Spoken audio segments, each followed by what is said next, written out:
E veio a palavra do Senhor a Jonas, filho de Amitai, dizendo: Levanta-te, vai à grande cidade de Nínive e clama contra ela, porque a sua malícia subiu até a minha presença. Porém, Jonas se levantou para fugir da presença do Senhor para a cidade de Tarsis. E descendo a Jope, achou um navio que ia para Tarsis. Pagou, pois, a sua passagem e desceu para dentro dele para ir com eles a Tarsis, para longe da presença do Senhor. Jonas 1, verso 1 a 3. Olá, amados, a graça e a paz do nosso Senhor Jesus Cristo. Eu sou o pastor José Reis e nesse vídeo eu quero falar da desobediência de Jonas. Amados, essa história de Jonas nos faz pensar nas nossas desobediências perante ao nosso Deus. Jonas, um servo do Deus Altíssimo, foi orientado por Deus a ir até a cidade de Nínive e pregar contra o seu povo que havia desagradado a Deus.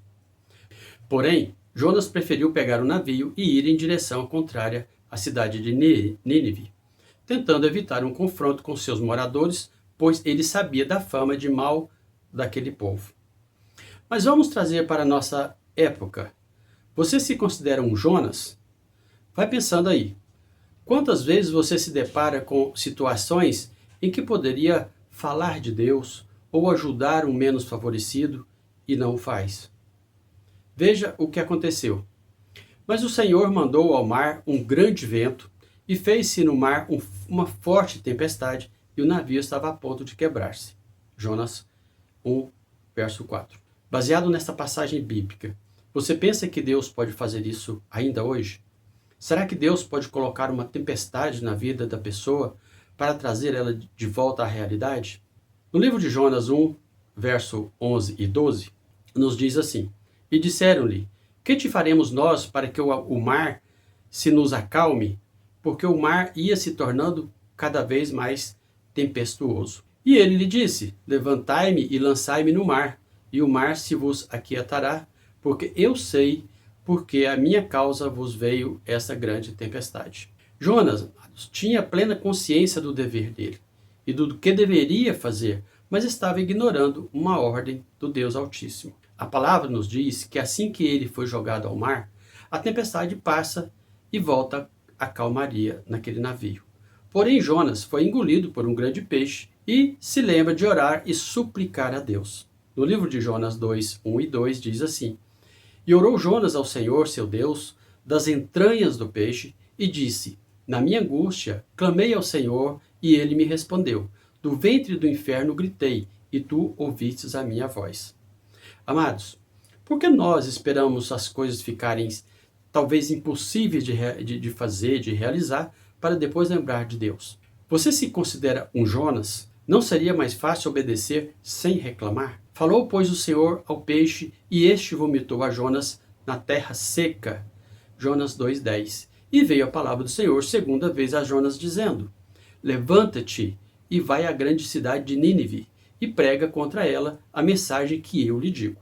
Jonas 3, 1 e 2. Jonas, então, vendo que não conseguiria enganar a Deus, ele entra na cidade de Nínive. E começou Jonas a entrar pela cidade, caminho adentro de um dia, e pregava dizendo: Ainda 40 dias e Nínive será subvertida. Jonas 4:3. Diz a palavra que as pessoas creram e a partir do rei até os mais humildes e os animais se arrependeram. E os homens de Nínive creram em Deus e proclamaram um jejum e vestiram-se de saco, desde o maior até o menor. Jonas 3:5. Porém, amados, Jonas se irritou com Deus, pois quando o povo se arrepende, Deus deixa de destruir a cidade. E Deus viu as obras deles, como se converteram do mau caminho, e Deus se arrependeu do mal que tinha anunciado que lhes faria, e não o fez. Jonas 3:10. Amados, eu quero terminar essa palavra lendo todo o capítulo 4 do livro de Jonas. Vai do verso 1 ao verso 11. Mas isso desagradou extremamente a Jonas, e ele ficou irado, e orou ao Senhor e disse: Ah, Senhor, não foi esta a minha palavra, estando ainda na minha terra? Por isso é que me preveni, fugindo para Tarsis, pois sabia que és Deus compassivo e misericordioso, longânimo e grande em benignidade, e que te arrependes do mal. Peço-te, pois, o Senhor, tira minha vida, porque melhor me é morrer do que viver. E disse o Senhor: fazes bem que assim te ires?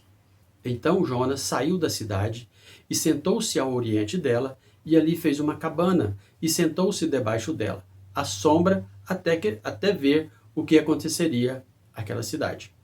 E fez o Senhor Deus nascer uma aboboreira, e ela subiu por cima de Jonas, para que a fizesse sombra sobre a sua cabeça, a fim de livrá-lo do enfado.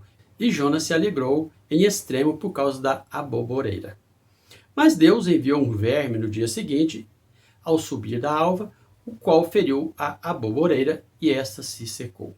E aconteceu que, aparecendo o sol, Deus mandou um vento calmoso oriental, e o sol feriu a cabeça de Jonas, e ele desmaiou e desejou com toda a sua alma morrer, dizendo: melhor é morrer do que viver.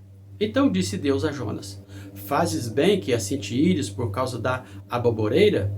Ele disse: faço bem que me revolte até a morte. E disse o Senhor: tivesses tu compaixão da aboboreira, na qual não trabalhaste nem a fizestes crescer, que numa noite nasceu e numa noite pereceu?